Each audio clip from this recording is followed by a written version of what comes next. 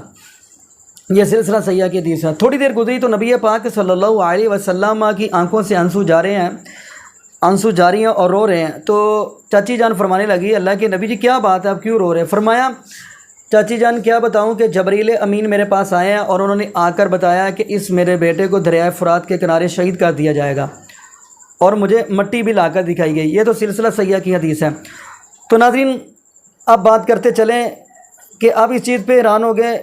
کہ یہ وہی کوفی ہیں جنہوں نے نبی پاک صلی اللہ علیہ وسلم کے صحابی حضرت علی المرتضیٰ رضی اللہ تعالی عنہ سے بھی وفا نہ کی، اور بلکہ نبی پاک صلی اللہ علیہ وسلم کے نواسے حضرت حسن سے بھی انہوں نے وفا نہ کی۔ اور اگر آپ دیکھیں گے تو ناظرین،